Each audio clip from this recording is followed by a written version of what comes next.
सर्वमङ्गलमाङ्गल्ये शिवे सर्वार्थसाधिके शरण्ये त्र्यम्बके गौरी नारायणी नमोऽस्तुते।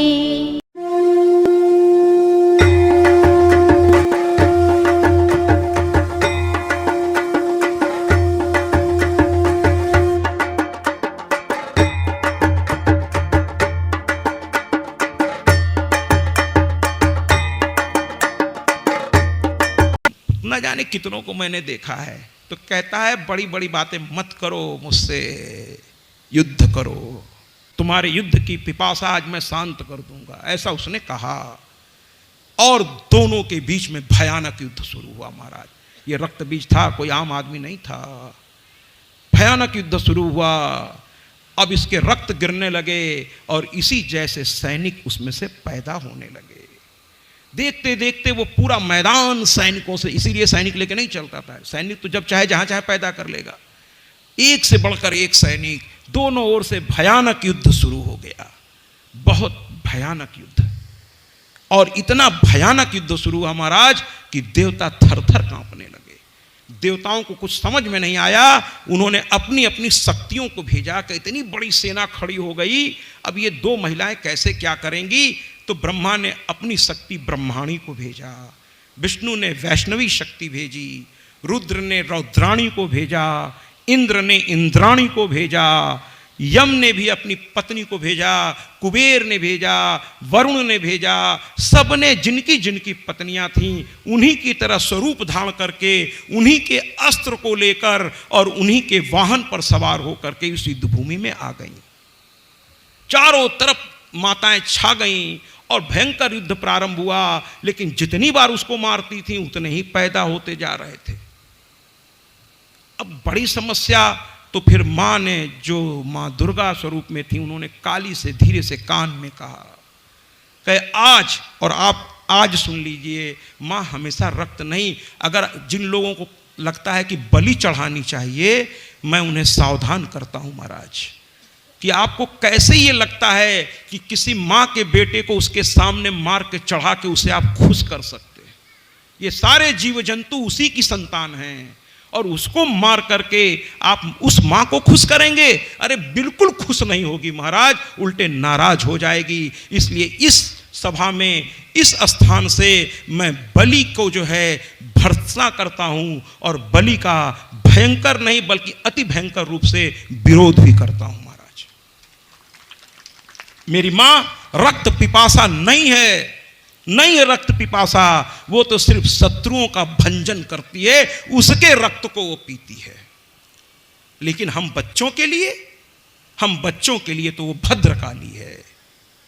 और बलि होनी चाहिए कैसे? पुरोडास विधि से। बलि की विधि सात्विकी बताई गई है, पुरोडास विधि। अब आप कहेंगे ये कौन सी विधि है महाराज? आप बलि चढ़ाइए लेकिन पुरोडास विधि से। अब आप कहेंगे इस कैसे होता है? तो बलि की सबसे अच्छा तरीका है नारियल। ये पुरोडास विधि में आता है। नारियल को रोली से चारों ओर लाल से ऐसे ऐसे थोड़ा कर दीजिए और उसमें धागा लपेट लीजिए या कुछ भी, वो आचार्य बता देंगे उसकी पद्धति, और उसको आप चढ़ा दीजिए, यानी उसको फोड़ दीजिए। ये भी बलि है, लेकिन इसमें किसी जीव की हत्या नहीं है। मां इसको स्वीकार करती है महाराज। नारियल। और तंत्र में कुम्हड़े को भी काटा जाता है। इसलिए मैं आप स्त्रियों को, आप माताओं को सावधान कर दूं कि घर में अगर पूरा कुम्हड़ा, अब यहां उसको क्या कहते हैं मुझे नहीं मालूम, कद्दू, तो पूरा कद्दू अगर आ जाए तो उसको स्वयं आप पहली बार मत काटा कीजिए, मत काटा कीजिए, अच्छा नहीं है ये। अपने घर में जो भी पुरुष हैं उनसे कह दिए पहला काट तुम काट दो, उसके बाद वो कट गया फिर आप काटिए, छीलिए, पहला काट उनसे कटवाइए किसी पुरुष से। और तांत्रिक में इसकी बलि इसको मानते हैं महाराज, बलि मानते हैं इसको। और नींबू भी आता है, लेकिन ये तांत्रिक की सब, नींबू की बलि मैं तो श्रेष्ठ नहीं मानता महाराज।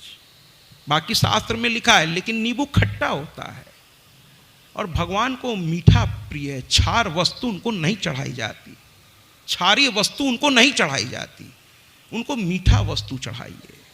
क्षारी अम्लीय वस्तु भगवान को नहीं प्रिय है उतना। मीठा भगवान को भोग जो लगाया कीजिए, अगर अन्न का भी लगा रहे हैं तो उसमें लहसुन प्याज नहीं डालिए, लहसुन प्याज मत डालिए। पितरों को भी जो भोग लगता है श्राद्ध के समय, उसमें लहसुन प्याज नहीं डालिए। 56 प्रकार के व्यंजन बनाइए, कोई दिक्कत नहीं है, खूब श्रद्धा से चढ़ाइए देवताओं को, पितरों को, लेकिन उसमें लहसुन प्याज नहीं हो। स्नान करके खाना तो रोज माताओं बनाइए, बिना स्नान के रसोई घर में मत प्रवेश कीजिए। कल मैं आपके यहाँ गया था तो मैंने सुना कि आप दिन में 4 बार स्नान करती हैं महाराज, बहुत अच्छी बात है। सुबह उठ करके पहले देवताओं की पूजा करने के लिए स्नान, फिर पूरे घर की साफ सफाई, फिर उसके बाद स्नान करके रसोई में प्रवेश, और फिर शाम को पूजा से पहले स्नान करके प्रवेश। बहुत अच्छी बात है, आपको मैं प्रणाम करता हूँ, प्रणाम करता हूँ, बहुत अच्छी बात है। और उस घर की सुख संपन्नता शायद इसी सब सात्विक विचारों से है। तो अच्छा लगता है ऐसे घरों में, वहाँ का भोजन प्रसाद लगने लगता है। और एक बात और कह दूँ माताओं, खुले बाल से कभी भोजन नहीं बनाए। मैंने कहा था ना, ये कथा केवल एक था राजा एक थी रानी वाली नहीं है, ये तो आपको बहुत कुछ सिखाएगी। खुले बाल करके कभी भोजन मत बनाइए, ये अशुद्ध हो जाता है भोजन, खुले बाल करके नहीं बनाइए। और रात में रसोई घर में जूठा बर्तन मत छोड़ा कीजिए। जिस घर में रात में रसोई घर में जूठा बर्तन रह गया महाराज, या घर में भी जूठा बर्तन रह गया, उस घर में दरिद्रता आ जाती है। ये सब बातों का ध्यान रखिएगा थोड़ा सा, इसीलिए कथाओं में आना चाहिए। अगर कहीं कोई वक्ता बोल रहा हो, मैं तो बड़ा अल्पज्ञानी हूँ, लेकिन कोई ज्ञानी बोल रहा हो, सुना कीजिए, वो कुछ अच्छी बात बता जाएगा। मैं तो अपने को बहुत अल्पज्ञानी मानता हूँ, अभी तो मैं लर्नर हूँ, सीख रहा हूँ, उसी में से कुछ आपको भी सिखाने का प्रयास करता हूँ। तो ये सब ध्यान रखिए, जूठे बर्तन रसोई में नहीं हो। रात का गूंथा आटा से सुबह रोटी मत बनाइए। बहुत से लोग एक साथ गूंथ के रख देते हैं, कौन बार बार गूंथे, और फ्रिज में रख करके दूसरे दिन उसी की रोटी बेल देते हैं महाराज। नहीं करिए ऐसा, नहीं करिए। बासी भोजन नहीं करिए, सुबह सुबह तो बिल्कुल नहीं करिए। ठीक है, उतना ही बनाइए जितना कंज्यूम हो जाए, जितना आराम से खत्म हो जाए। और पहली रोटी गौ माता के लिए निकालिए, और उससे भी पहले आपके घर में जो इष्ट हैं वो आपका इंतजार कर रहे हैं कि आपके घर में खाना बने, तो जरा उनको भी चढ़ाइए। ले जा करके पूजा घर में जितना भी बना है सबसे पहले उनको चढ़ा दीजिए। और जैसा कि मैंने कल कहा था कि चढ़ाने के बाद तुरंत हटाइए नहीं, विधिवत सब सजा के, जैसे आप किसी मेहमान को परोसते हैं वैसे सजा करके भगवान के सामने रखिए महाराज। और रखने के बाद एक गिलास में जल रखिए, और जहाँ भगवान का मंदिर वहाँ एक पंखा जरूर लगवाइए। आप एसी में हैं और भगवान को पंखा तक नहीं लगा है, एक पंखा लगाइए, और उसको गर्मी के दिनों में 24 घंटा चलने दीजिए। एक पंखे का बिल तो आप भर ही सकेंगे महाराज। अपने लिए एसी चला रहे हैं तो पंखा भी चलाइए, और भोजन को रख करके और आराम से आंखें बंद करके वहीं पर बैठ करके उनका स्मरण कीजिए। हटिए नहीं वहाँ से, वरना बिल्ली सिल्ली आके मुंह लगा देगी। हटिए नहीं, वहीं बैठ जाइए 5 मिनट और आंख बंद करके ऐसा अनुभव कीजिए। अनुभव, भव से भाव, भ से भगवान, जहां भाव वहीं भगवान, वहीं भगवान। तो अनुभव कीजिए कि आपके जो भी मंदिर में हैं पधारे हुए, और इष्ट को चुनते समय एक तो जो आपका मन करे उन्हें चुनिए, और आपके अपने कुल में किनकी पूजा होती है इनका भी पता रखिए। अगर मातृ पूजा होती है तो माँ को प्रमुखता से रखिए, माँ को सबसे प्रमुख स्थान दीजिए। सभी देव आदरणीय हैं, सबका सम्मान करिए, लेकिन एक धारा में मत बह जाइए। आजकल चूंकि भागवत ज़्यादा हो रही है तो जिसको देखिए राधे राधे राधे राधे। भैया पहली बात तो राधे राधे कहना छोड़िए। अब आप कहेंगे क्यों? अरे भैया, राधे कहने का अधिकार सिर्फ एक व्यक्ति के पास था, और वो कौन था? कृष्ण। क्या आपके पिताजी जिस नाम से आपकी मां को पुकारते थे, क्या आपको हक है उस नाम से अपनी मां को पुकारने का? नहीं है ना। तो फिर कृष्ण के नाम से, कृष्ण जिस नाम से राधा को पुकारते थे, आप उस तरह से क्यों राधा को पुकार रहे हैं? क्यों पुकार रहे हैं आप? बस देखा देखी एक फैशन सा चल गया है, जिसको देखिए राधे राधे राधे राधे राधे राधे। अरे भैया, जगत जननी है, ब्रह्मांड की जननी है, उनके नाम से पहले श्री तो लगाइए, श्री राधे, और जी लगा दीजिए, सम्मान दीजिए। ने अपने पत्नी को कहा अरे शरी, अरे सरित, तो पता चला लड़का भी कहने लगा अरे सरित। अच्छा लगेगा सुनने में? ये सही है? ये मर्यादित है? नहीं है। मैं तो थोड़ा सिखाऊंगा भैया, और उन व्यासों से हाथ जोड़ता हूं, वो खुद इष्टे से राधे राधे कहते हैं, तो आपको कैसे समझावें? अरे भैया ऐसे नहीं होता, श्री राधे, और आगे जी लगाइए या मां लगाइए। संबोधन भी थोड़ा तरीके से करिए, थोड़ा मर्यादित करिए, ठीक है महाराज। और उससे भी अच्छा अगर आपको कहना हो तो मैं एक आपको सूत्र वाक्य दे तो जा रहा हूं, कहिए ना राधे को भी जय माता की, जय माता की, जय माता की। क्यों ना हम लोग हेलो की जगह फोन उठाएं और कहें जय माता की, सामने वाले का मन खुश हो जाएगा। जय माता की आदत डाल लीजिए। सब्जी वाले से सब्जी लेने से पहले नमस्कार वो करे, जय माता की भैया। दूध वाले से जय माता की। इस बहाने दिन भर में न जाने कितनी बार माँ का नाम हो जाएगा। सब्जी वाले से, दूध वाले से, धोबी से, है ना, जमादार वाला आता है उससे भी जय माता की, वो भी खुश हो जाएगा। धीरे धीरे आपका देखा देखी वो भी कहने लगेगा जय माता की। इसी बहाने दिन भर में एक बार माँ का नाम उसके मुख से निकल गया और उसकी जीवा क्या हो गई? पवित्र हो गई महाराज, पवित्र हो गई। हाँ जरूर आदत डाल लीजिए। जय माता की, जय माता की, बहुत प्यारा नाम है जय माता की। तो कुल मिलाकर के भयंकर युद्ध शुरू हुआ, और युद्ध शुरू इतना भयानक था कि देखते बन रहा था। तब दुर्गा ने काली को नजदीक बुलाया, काली को नजदीक बुलाया। और एक बात मैं यहां कह दूं कि जैसे कुल देवी देवता आपके जो हैं, लेकिन आपकी आस्था विशेष तौर पे किसी और पर है, तो कुल देवी देवता की पूजा के साथ साथ उनकी भी पूजा कीजिए जिन पे आपकी आस्था है। क्योंकि जिससे ये सटा हुआ ना, ये जिससे संपर्क में है, उसी की पूजा आप दिल से करेंगे और वही पूजा सार्थक होगी और वही पूजा से आपका कल्याण हो जाएगा महाराज। लेकिन एक चीज और निवेदन करूंगा हाथ जोड़ के, हमारे भारतवर्ष में राय चंदों की कमी नहीं है, जो बात बात पे राय देते हैं, बिना मांगे राय देते हैं। तो पता चला वो कह दिए अरे हनुमान जी को पूजो, मैंने सुना है हनुमान जी की पूजा से सब मिल जाता है। तो आप दूसरे दिन गए हनुमान जी को ले आए, कुछ दिन बाद उनसे भी आपकी बात नहीं बन रही है, तब तक किसी ने कह दिया अरे वो फलाने का जो है बड़ा मैंने सुना है, मैं तो चमत्कार देखी हूँ, उनको ले आइए महाराज। फिर उनको आप ले आए। किसी ने कहा था भाई बालाजी चले जाइए, वहाँ आपका भला हो जाएगा, वहाँ चले जाइए। बागेश्वर धाम चले जाइए, वहाँ चले जाइए, वहाँ चले जाइए। अरे मैं कहना चाहता हूँ कि अगर आपका पुत्र, आप जिसको इष्ट मानते हैं, और मैं इसको इस तरह समझाता हूँ कि अगर आपका पुत्र किसी संकट में हो और आपसे मदद मांगे, तो आप उससे क्या कहेंगे? मामा के यहाँ चले जाओ, चाचा के यहाँ चले जाओ, मौसी के यहाँ चले जाओ, कि आप आगे बढ़कर इसलिए अपने संकट को सिर्फ अपने इष्ट को बताइए, वही सब करेगा।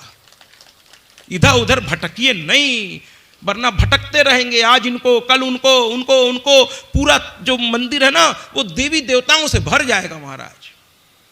और ऐसे जो होते हैं, देखिए जो पूजा भाव से ले आते हैं, मैं उनको प्रणाम करता हूँ। मैंने 2-3 पूजा घर देखे और मुझे बहुत अच्छे लगे। आपका भी बहुत अच्छा था, आपके भी घर का बहुत अच्छा है। और एक और घर में मैं गया, तो पूजा पाठ भाव से करिए, लेकिन तस्वीर उतनी ही रखिए जिसकी आप रोज क्या कर सकें? पूजा कर सकें महाराज। नहीं पूजा करेंगे तो उसको रखने का एक दोष लगेगा, क्योंकि उसकी पूजा आप प्रॉपर नहीं कर रहे हैं। तो उतना ही रखिए जितने की आप विधिवत रोज सफाई कर सके, रोज दिया बत्ती कर सके और पूजा करिए। मैंने आपके यहाँ देखा, बड़ा अच्छा लगा, दिया लगातार जल रहा था। मंदिर की जोत हमेशा जलते रहना चाहिए। एक जोत खाने के लिए हम लोग इतना सारा सामान मार्केटिंग करते हैं, मंदिर की जोत के लिए एक क्या कहते हैं वो जो दिया होता है, थोड़ी सी घी, बहुत सुंदर लगा आपके यहाँ दिया लगातार जल रहा है, बहुत सुंदर लगा। लक्ष्मी वहीं निवास करती हैं जहाँ पूजा इत्यादि विधिवत होती है। मैंने आपके पति से पूछा जाड़े में भी इनका यही कार्यक्रम रहता है बिना स्नान के? नहीं महाराज, बिना स्नान किए तो ये कुछ भी नहीं करती, पूजा भी नहीं, रसोई भी नहीं। हमने कहा इसीलिए लक्ष्मी आपके घर में है, इसीलिए लक्ष्मी घर में है। नियम का पक्का बनिए, साधना कीजिए, जिनको रखिए उनको सम्मान दीजिए। यहाँ तक कि इन्होंने मुझे बुलाया था और मेरा पूरा सम्मान किया, इस बात के लिए पुनः मैं आपको धन्यवाद देता हूँ, पुनः धन्यवाद देता हूँ। तो कहने का तात्पर्य है अतिथि का सम्मान कीजिए, अपने इष्ट का सम्मान कीजिए, अपने माता पिता का सम्मान कीजिए, अपने गुरुओं का सम्मान कीजिए। भैया सबका सम्मान जिस दिन आप करेंगे ना, आप स्वयं सम्माननीय हो जाएंगे, स्वयं सम्माननीय हो जाएंगे। तो अब यहां रक्त बीज का युद्ध इतना भयानक हो गया, इतना भयानक हो गया कि अब कुछ समझ में नहीं आया। तो काली के कान में इन्होंने कहा, और आज मां रक्त पिपासा पहली बार हुई है, किस लिए? रक्त बीज को मारने का इसके अलावा कोई तरीका नहीं था महाराज, वरना मेरी मैया रक्तोक्त नहीं पीती है। ये भ्रम आज निकाल दीजिए, मैं यही सब भ्रम निकालने चला पड़ा हूं। ये माता के नाम पे बहुत सारे भ्रम फैलाए गए हैं, मुझे बड़ा तकलीफ होती इन सब बातों की। अभी कामाख्या देवी पर भी आऊँगा, मैं चर्चा करूँगा, इसलिए ये रोज कथा सुनिए। अब 4 दिन और आपको मिलेगा इसके बाद, सुनिए, खूब सुनिए, बहुत कुछ सीखने को मिलेगा। मेरी माँ की कथा ही ऐसी है। तो माँ मेरी रक्त नहीं पीती है, कोई माँ बच्चों का रक्त नहीं पीती है। मैं हाथ जोड़ता हूँ, अगर आप आज तक ये सोचते रहे हों तो जाकर आज अपने अपने घर में मेरी मैया से माफ़ी मांग लीजिएगा कि आप तो करुणामयी हैं, करुणा की सागर हैं। हे माँ काली, मुझे अपने आंचल का सहारा दे दीजिए, आप तो मेरी मैया हैं, है ना जी। बिल्कुल जोरदार तालियों से स्वागत किया कीजिए सब बातों का। रक्त नहीं पीती मेरी मैया, लेकिन चंड मुंड को मारने का और कोई तरीका नहीं था, क्योंकि उसके रक्त से नए नए शैतान पैदा हो रहे थे। तब माँ ने खप्पड़ निकाला और वही तस्वीर को बैठा करके पता नहीं कितना लोगों ने कह दिया रक्त पीती हैं तो इनको बकरा चढ़ा दो, तो इनको भेड़ा काट दो। और जो महाशय ये कहते हैं, समझ लीजिए वो खुद इसके खाने के बड़े शौकीन है, इसी बहाने कटवा के खा रहे हैं महाराज, वो खा रहे हैं। ऐसे लोगों को मेरा बचे तो उन्हीं को बलि चढ़ा दें, हम कहते तुम्हारे बलि चढ़ा दें, जब समस्या खत्म हो जाए, समस्या ही खत्म हो जाए। अरे भैया, माँ ये सब पसंद नहीं करती। अरे जब भेड़ कटता है, बकरा कटता है, और मैं क्या बताऊं, पशु को जब काटते हैं उसकी जरा आवाज सुनिए महाराज, क्या करुणा से चीखता है वो। और ऐसी करुणा की चीख जिस पूजा स्थान पे गूंजेगी, वो पूजा कभी सफल होगी? कभी सफल नहीं होगी। वहां माँ आएगी ही नहीं, आएगी ही नहीं। कौन अपने माँ बच्चों को रोता देखेगा? यहां पर सिर्फ माँ ने खप्पड़ निकाला और माँ ने कहा मैं इसको मारती जाऊंगी, तुम इसका खून पीती जाना, जमीन पे अब गिरने नहीं देना। माँ ने कहा ठीक। और जो पहले वाला जो रक्त बीज था, जो मुख्य था, माँ उसके पास पहुंच गई और अब लोगों माताओं ने मारना शुरू किया और उसका रक्त ये उठा उठा के, क्योंकि मजबूरी थी, यहाँ रक्त जमीन पे नहीं गिरने देना था। अब वो पीने लगी और माताएं काटने लगी उसका अंग, एक एक करके। दुष्ट पैदा हो जाते हैं महाराज, पैदा तो बड़े आसानी से हो जाते हैं, लेकिन मरते बड़े मुश्किल से हैं महाराज। दुष्टों की यही पहचान है। मैं आपको बता दूं, जिसकी यहाँ पूछ है उसकी वहाँ भी पूछ है, इसलिए वो जल्दी चला जाता है। जिसको यहाँ कोई नहीं पूछता, सोचता रहता कब मरेगा, वो मांगता भी है मौत तो उसको जल्दी मौत नहीं मिलती। हाँ जी बिल्कुल, जो अच्छा लगे खूब तालियां। ये माँ का दरबार है, किसी की चिंता मत कीजिए, तालियां बजाइए आप, ये माँ का दरबार है, माँ का दरबार है। और जब कोई अच्छा गीत हो तो उठ के नृत्य भी कीजिए। आप सिर्फ माँ को देखिए, अगल बगल कौन बैठा है क्या लेना देना, माँ को देखिए। हम सब जानते हैं जो बैठे ना, जैसे एक टेम्पू में, एक बस में, एक ट्रेन में अलग अलग जगहों से लोग बैठ जाते हैं और फिर अलग अलग स्टेशन पर उतर जाते हैं, लेकिन वो उतनी देर में दोस्ती आ रही है। अरे महाराज, क्या ये दुनिया इसी तरह चलती हुई एक गाड़ी है, जिसका जहाँ स्टेशन आएगा उतर जाएगा, सब बारी बारी छूट जाएंगे। तो बहुत ज़्यादा नहीं, बस मर्यादित रहिए महाराज, सबको प्यार दीजिए, सबसे प्यार लीजिए, लेकिन किसी से बंधिए मत। क्योंकि ये माया मोह बड़ा खतरनाक होता है। तो कुल मिलाकर के अब मां पीने लगी, मारने लगी, और अंत में उसका सारा रक्त मां पी गई।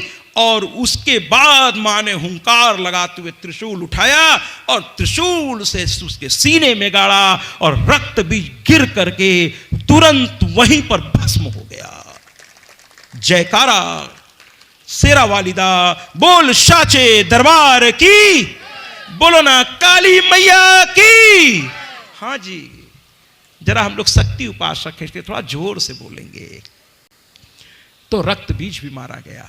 आपने देखा महिषासुर में मां दुर्गा ने सबका वध किया था, महालक्ष्मी स्वरूप में, लेकिन यहां काली अधिकतर लोगों का वध कर रही है। मां अभी थोड़ा तमाशा ही देख रही है या थोड़ी बहुत मदद कर दे रही है। अब बारी आई शुंभ और निशुंभ की। तैयार हो जाइए। शुंभ और निशुंभ दोनों महावीर थे महाराज, एक साथ चल पड़े, क्योंकि ये जान गए कि किसी ऐसे वैसे से पाला नहीं पड़ा है महाराज। अब बारी बारी से भेजने का समय खत्म, साथ पहुंचे, दोनों ने मां को देखा, देखते रह गए, लेकिन अब युद्ध करना उनकी मजबूरी थी, इसलिए दोनों तरफ से भयंकर युद्ध प्रारंभ हुआ। भयंकर युद्ध प्रारंभ हुआ, एक से एक अस्त्र शस्त्र चलने लगे महाराज, क्योंकि शुंभ और निशुंभ मैदान में थे। सावधान हो जाइए, वीरों के भी वीर हैं। और भयंकर युद्ध, माताएं भी जो है भयंकर युद्ध के मुद्रा में थी। और इस तरीके से बहुत जोरदार चारों ओर ब्रह्मांड कांपने लगा, क्योंकि ये कोई आम वीर नहीं थे, मरने का नाम ही नहीं ले रहे थे। लेकिन मां ने शंख निकाला और एक बार स्मरण किया, और उस शंख को बजाते हुए अपने खड्ग को उठाया और एक बार हवा में लहराया। शुंभ और निशुंभ दोनों मारे गए। जोरदार तालियों से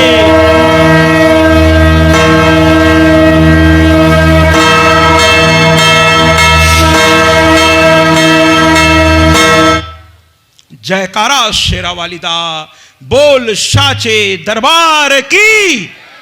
इस प्रकार से शुंभ निशुंभ का वध हुआ।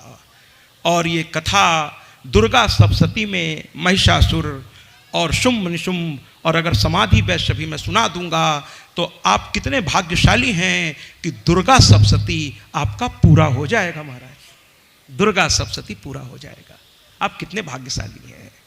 समाधि वैश्य की कथा पूरी होते ही दुर्गा सप्तशती पूरी हो जाएगी। ये पूरी एक किताब है महाराज, दुर्गा सप्तशती। गीता प्रेस गोरखपुर वालों का ये है, और ये बड़ी ही जागृत किताब है। मैं इस कंपनी का कोई एजेंट नहीं हूं महाराज, लेकिन आपकी भलाई के लिए दिखा रहा हूं कि श्रीमद् देवी भागवत महापुराण ये 2 भागों में मिलता है, और ये दुर्गा सप्तशती किसी भी किताब की दुकान से, गीता प्रेस गोरखपुर वालों को देखिए। जिस हिंदू के घर में गंगा जल ना हो, जिस हिंदू के घर में गंगा जल ना हो, तुलसी का पौधा आप क्या है, तुलसी का पौधा ना हो, है ना। कल मुझे देख के बड़ी खुशी हुई, श्यामा तुलसी आपके घर में है, बहुत अच्छा लगा।